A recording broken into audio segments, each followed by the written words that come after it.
sandwich.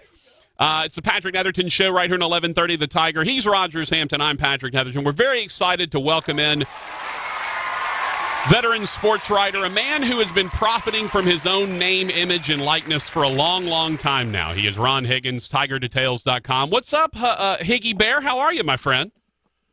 I'm good, man. You tried out the Men at Work down under with their lead singer, Tom Hayes, the guy with the wandering eye. You can never tell whether he was looking at the audience or looking at you. He was looking. Never did. He was looking everywhere at once. Ron is what he was doing. Yeah. He had his eye on you at all times. All right. So the Auburn game obviously was a nice win for LSU. Probably fewer points than a lot of people than I expected. Certainly. Even though LSU ended up with over 500 yards of offense and they had plenty of opportunities to cash in. But maybe can we stop all the moaning about the defense from earlier in the year? Did this game maybe prove that LSU's defense is up to the task? Yeah, I think the defense showed what it can do when everybody's there and accounted for. But earlier in the year, granted, Bo Nix wasn't a great quarterback. He's a freshman. And, earlier in the year when LSU had all their guys, Texas quarterback kind of took them apart. But they've gotten better with time. Everybody got healthy. And it looked like an LSU defense of old. A lot of good tackling, a lot of gang tackling. I thought it played really well. I mean,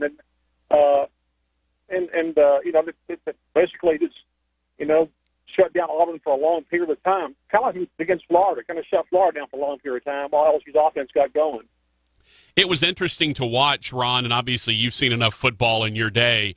I thought Kevin Steele, the defensive coordinator for Auburn, had a really good game plan. He knew his front could hold up on their own, so he played basically 3 down linemen and either 1 or 2 linebackers most of the time, and he put 6 or 7 guys back in the secondary, basically just daring LSU to run at them. And in the first half, LSU couldn't. That front 4 or the front 3 plus a linebacker, he'd bring a linebacker to make a 4-man front. They stood up, and LSU couldn't do anything. But I admire what Ensminger and Joe Brady were able to do in terms of adjustments. They found the crease in that running game off tackle, and they really started to have success, and that's when things started to blow open. It really, to me, was a tremendous chess match that ultimately LSU's offensive brain trust was able to win. Yeah, Ensminger and Brady usually always find the weak link sooner or later. Sometimes it takes them a little while to figure it out. Auburn played a look they LSU hadn't seen this year to date, and it took them a while to figure it out. And again, LSU can't run the ball. I know people early in the year questioned whether they could run the ball. They can run the ball. They've got I think he's a really good running back who's very underrated, Clyde Edwards-Helaire. He's as good as back as some of the, not the great ones they've had, but the good ones they've had. He's good. He picks up the blitz really well. He catches the ball out of the backfield well. And it's tough between the tackles, and he runs low to the ground. He's kind of short anyway. He's tough to get down because he's short and he's loaded. He runs low to the ground, so it's hard to get a hand on him.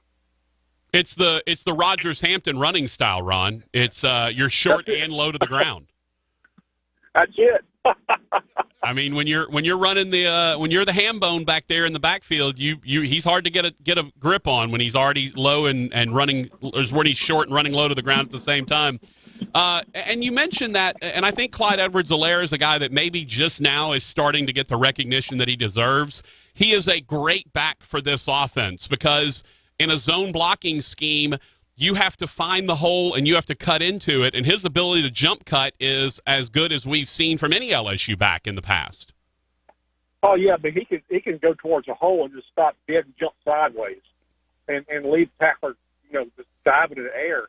He's done that time and again. There's been a lot of times like on really key downs when a 3rd and short when nothing was there, and he just stopped and jumped sideways and then went around the end and got the first down. So he's played really, really well. And then they have the freshman that comes off the bench who's a really good power runner.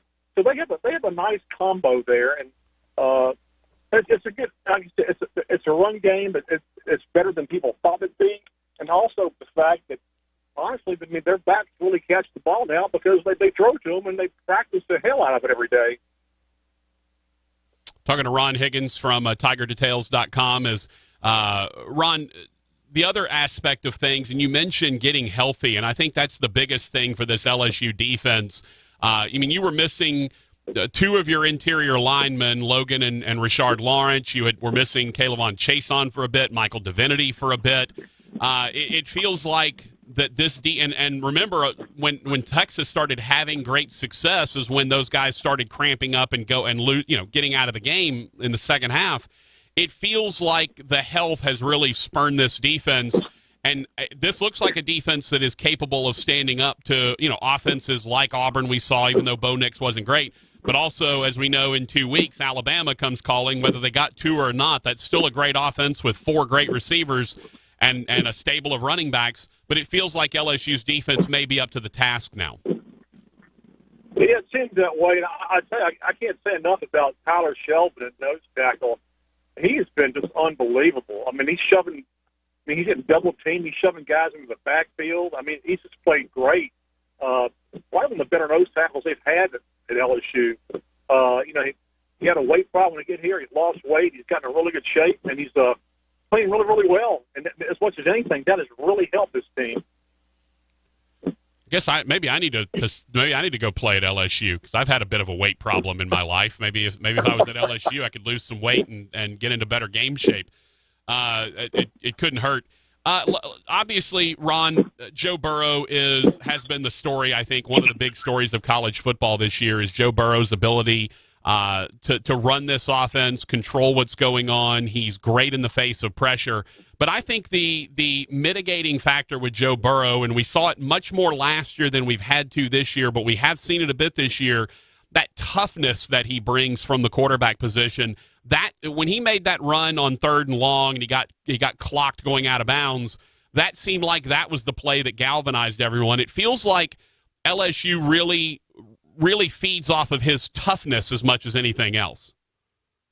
Oh yeah, and Joe likes to say he's not a quarterback. He likes to say he's a football player, and that's why he doesn't mind when he has to take a hit. He'll take the hit, and he doesn't mind blocking somebody just to block somebody.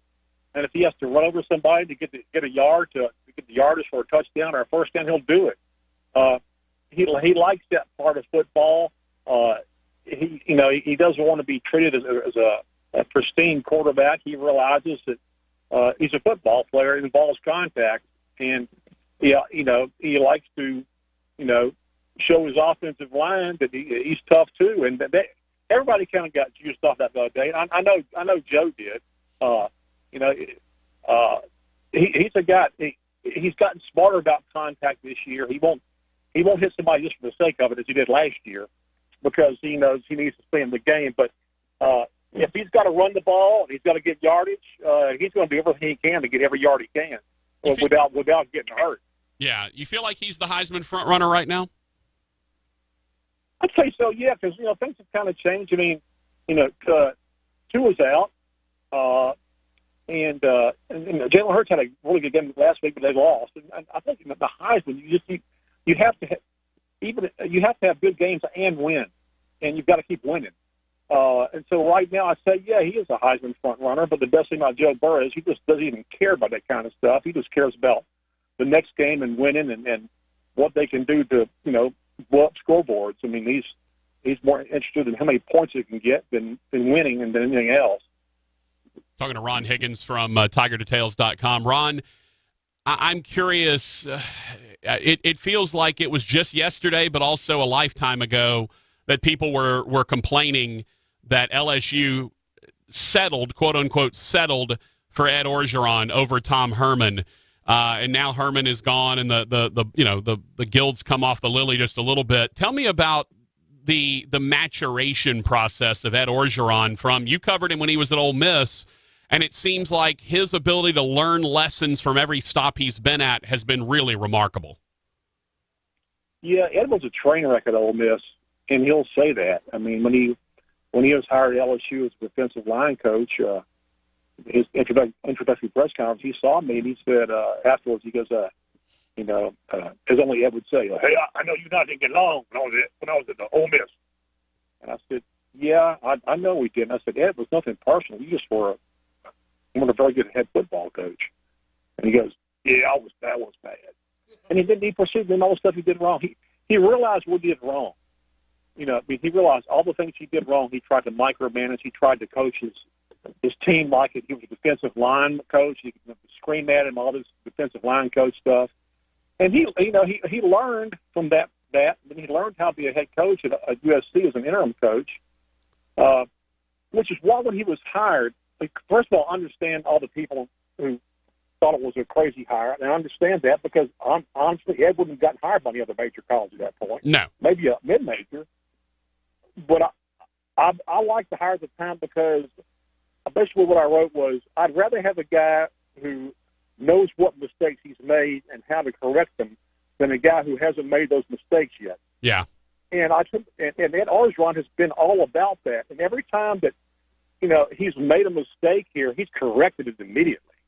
The offensive coordinator fiasco with Matt Canada, at the end of last year, Ed knew they were never going to win a national championship, averaging 30 points a game. We got to come into the era of football where we're scoring 40 to 45.